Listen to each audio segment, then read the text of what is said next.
Hello, this is 4.2 inverse functions. So objective determining if a function is one-to-one, and number two, finding inverse function. So in order to find the inverse function, the function must be one-to-one function, which means one-to-one function is when a subtraction is introduced, it is explained as the opposite of the addition. When division is introduced, it is explained as the opposite of the multiplication. In this course, we have studied numerous functions, including linear, quadratic, polynomial, and rational functions. This section will discuss the idea of the inverse function. Two functions are the opposite of each other. So not every function has an inverse function. So we begin our discussion with the concepts of our trade-off functions must possess in order to have an inverse. So because the definition of the function that was every input has exactly one output, and we can test for this by using the vertical line test, VLT. For the function to have an inverse function is also a function, the original function must have exactly one input that gets a map into each output, which is a different output. So a function that has this trait is said to be a one-to-one function. So definition of the function, a function is one-to-one, which is I use this form, if any two different inputs are guaranteed at two different outputs. So x sub 1 mapping to the y sub 1, x sub 2 must be mapping to the y sub 2. So just as we use the VLT to test for the functions, we use a horizontal line test, which is HLT, to check for the if function is one-to-one. So HLT, which is horizontal line test, in order for the function to be one-to-one, the horizontal line can hit the graph at more than one point. So horizontal line means this is the line that you're gonna put. The result of entire discussion in this section so far is that the checking to see if a function is one-to-one will the first step when discussing inverse functions. Next page, please. Let's consider the small sampling of the function that have been studied in this course to discuss the concepts of one-to-one functions. Linear function. We begin our study of the function with the study of the linear functions. Consider the two functions below from the chapter 1. So f of x equal to 3x minus 1. So this is a one-to-one function? Well, I said you just need to put the horizontal line test. So when you put the horizontal line test everywhere, intersection between the horizontal line to the graph is only 1 intercept. So same as g of x function too. If you put the horizontal line test everywhere on the line, which means you only see the one intersection from each of the horizontal line to the graph. The horizontal line can be drawn with the intersect either of these graphs in more than one point. So each is a one-to-one function. So this will be a true for any linear function has a positive negative slope. Only linear function that is not one-to-one is linear function has a slope of 0, which is this kind of line, horizontal line, which is horizontal line has a lot of intersection between the horizontal line to the horizontal line. Graph of which is a horizontal line. So quadratic function, the graph of every quadratic function is a parabola, opens up and down. Consider the two functions below from chapter 1. So next page. So in this case, the first function f of x is 3 times x plus 2 squared plus 1, which is we have a graph. The problem is when I put one of the horizontal, you see the 2 intercept. That's why the quadratic function is not one-to-one. So this is not the one-to-one case. As f of x and another f of x is a negative 2x squared, which is a down parabola. So if you put it out here, as you notice, there's a 2 intersection from the one horizontal line. So this is not a one-to-one either. So since the horizontal line can be drawn that will intersect the graph at 2 points for each of these graphs, neither of this function is one-to-one. So because the graph of every quadratic function is a parabola, no quadratic function will be one-to-one. But when we have a polynomial function with a degree of 4, also, which is we can factor that out, but if you put the one horizontal has a 2 intersection, so this is not a one-to-one. But when you put it on to the right on the x-axis, you see the 3 intersection, which is, that's why this function is not a one-to-one either, because the each of x has the same y values. Since any horizontal line drawn below the y-intercept 0 and 45 will intersect the graph more than once, the function is not one-to-one. So if we record our graphing of the polynomial functions as largely based on the finding all x-intercepts. If a polynomial function has more than one x-intercept, it will fail the HLT because the horizontal line of the x-axis would hit the graph at more than one point. The only polynomial function that we'll study in this section regarding the inverse will be translation of the parent polynomial function, which is as a degree of the 3 this time. So rational function consider the two functions below from the chapter 3. So I graph of this function in here. So, but this function is actually the not one-to-one either, because when you put the horizontal, there's a 2 intersection in here. So not one-to-one case. And the g function also now, this function is actually the one-to-one, because when you put the one horizontal line here, when you put it here, it's a one horizontal line everywhere. Yeah. So this is a yes. It's a one-to-one. So because we can draw the horizontal line almost everywhere, hit the graph of f of x at more than 1 point, f of x is not a one-to-one. For the g of x, any horizontal line will hit the graph no more than once. The function is one-to-one. So in summary, we must consider the graph of function used as HLT in order to determine the function is one-to-one. Now, once you know the function is one-to-one, and then we can find the inverse functions. So now that we introduce the concept of the function being one-to-one, we can begin to explore the topic of the inverse functions. So next page.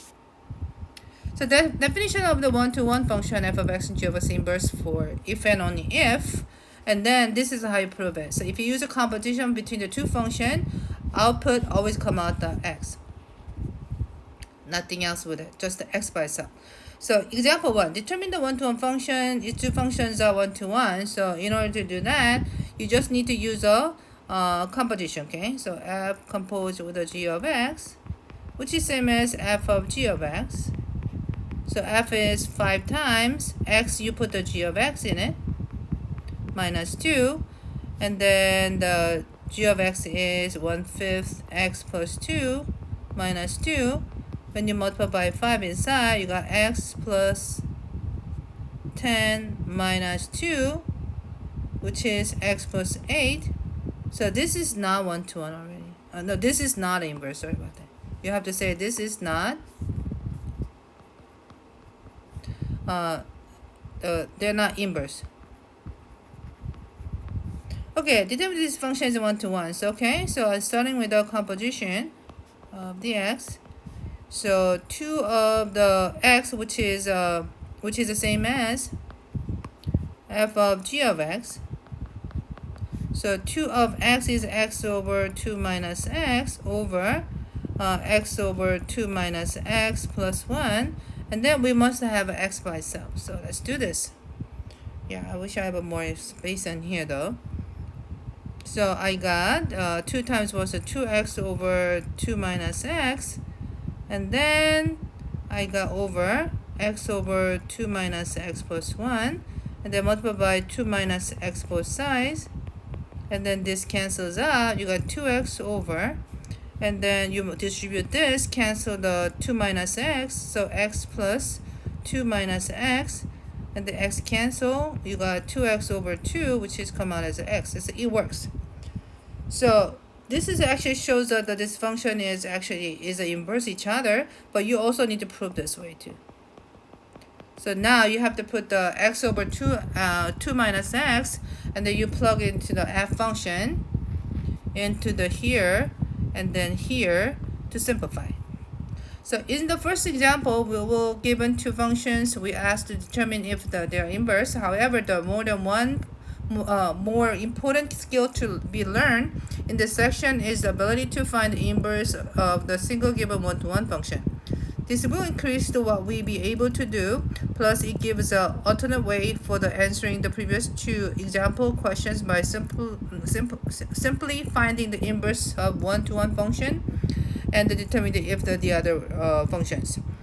So before we begin to find the inverse of the given function, there needs to be some discussion on the notation of this used to be the inverse functions. So the inverse function notation is this one. So we call this f inverse or inverse of f. So given one-to-one function with different names such as g of x, we write the inverse of this form, which is a g inverse or the inverse of g functions. Record example 1 above where we found the f of x is 5x minus 2 and the g of x 1/5 of x plus 2 are not inverse. And then what is the inverse of that? So we try to find the inverse of this one, okay? So what I do is, okay, first of all, so inverse function means this. X and y is actually the changes order pair, okay? So this function has x and y, and then when you want to get the inverse function, whatever it's going to be, and then it's going to be the y and x, which is this becomes x, y becomes a x, but this becomes a y though. So x and y is order, the interchanging it. So at this most basic level, the function f of x equal to 5x minus 2 can be seen as a mechanism that will perform two operations. When any value of the expression is input into f of x, a function will be multiplied by 5. And then number 2, then subtract 2. And then we're looking for inverse function of f. We need to function that will be undo this two operation in the opposite order, so that the inverse function to be add 2, then divided by 5, and then we got the voila, this is the inverse function form. So notice that the inverse function is going to be x plus 2 over 5, which is same as 1 over 5th x plus 2 over 5th, not this one. So for simple linear functions such as f of x 5x minus 2, we're able to find the inverse by inspection. However, this cannot be the approach we used in counting one-to-one functions such as g of x equal to 3x minus 4 over 2x plus 1. So therefore, we will describe the process now can be used to find inverse functions. Number 1, we need to verify the function is one-to-one. And then we need to change and as a function notation to y. And then we swap the x and y values, and then solve for y, and then we have to use the inverse notation, which is this form. So let's find it.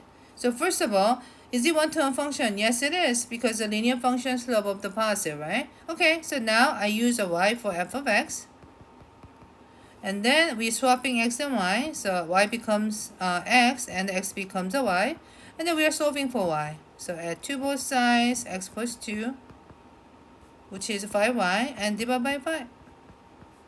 And then, which is, you got the, this is the inverse of that. Also, you can split it as x over 5 plus 2 over 5. Which means y is x over 5 plus 2 over 5. But now you have to change the inverse notation, which is x over 5 plus 2 over 5. Okay? Let's look it up, number 4. So example 4, at the start of the section, we showed that the g of x is negative 1/2 of x plus 3 is 1-to-1. So what is the inverse? So g of x is negative half of x plus 3, which is we use a y for g of x, negative 1/2 of x plus 3.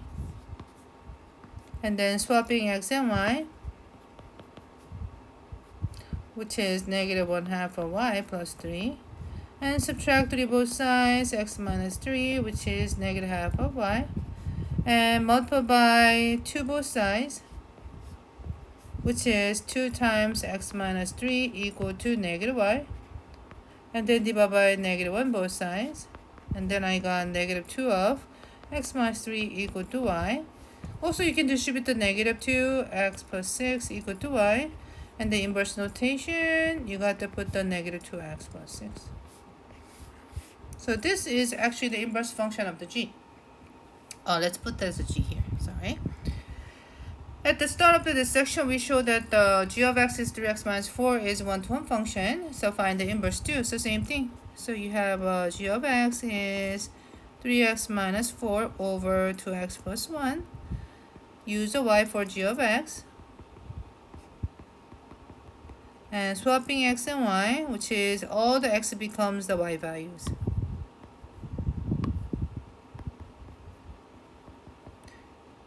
Sorry, y value, and that's all for y. But since we have a 2y's, we need to put the y term together. So first of all, I'm going to multiply 2y plus 1 both sides.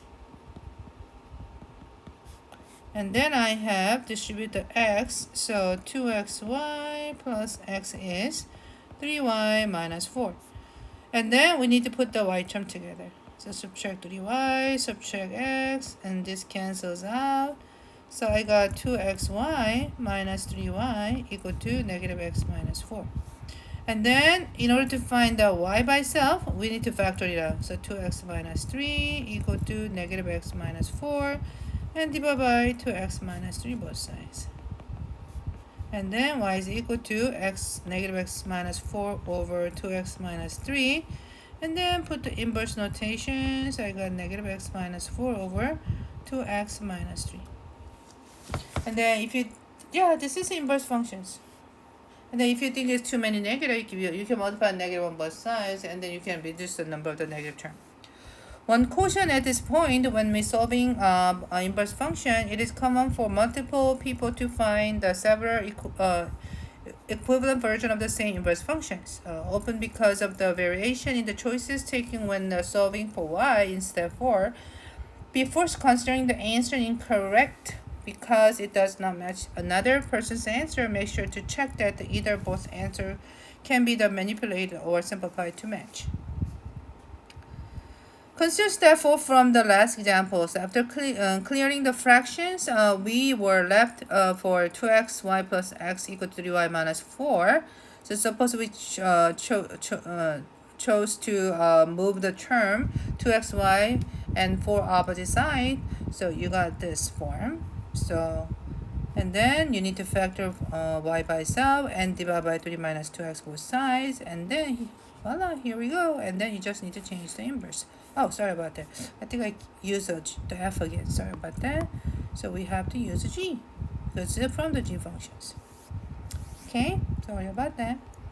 And then once you got the too many negative, once you multiply negative on both sides, and then you get the less negative. So this is actually the same as this or this.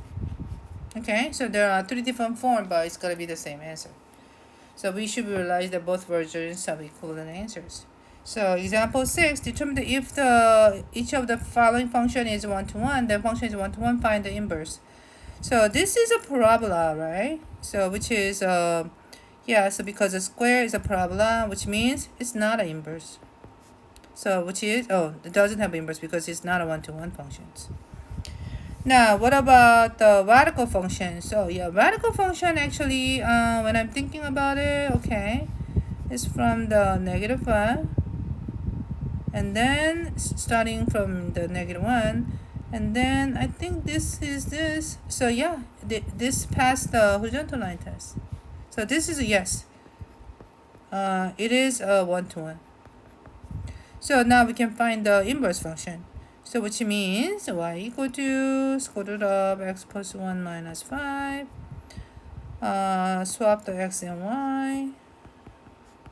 So for y, x plus y, 5 equal to radical y plus 1. Square both sides. You got x plus 5 square equal to y plus 1. And subtract 1 both sides. X plus 5 square minus 1 equal to y, and the inverse function is x plus 5 square minus 1. So now the parabola was not a 1-to-1 function, so in order to check that this is a 1-to-1, we have to actually the restricted domain. So restricted domain means we have to say this is x is actually the greater or equal to negative 1. And that means in here y, which is y is above the negative 5, which means in here we only take the x is the greater or equal to negative 5 in this case. So which means when you have a parabola, we only take the parabola from here is negative 5. We only take this part. So before we move on, there is one technicality that must be discussed with this example. So when we find the inverse functions, the two functions are inverses of each other. So both function and the inverse function found must be 1 to 1. So we know that inverse function equal to x plus 5 squared minus 1 and is a quadratic function. There's a parabola graph of the follows. So that's the graph we have. So graph of inverse Q function does not pass the SLT. So we can do what do we do about this situation? So it is good to know that the pair of the inverse function is inverse is every possible way. Most important here, the domain of the one is the range of the other. So yeah, I already talked about it here. So we'll see that this is a range.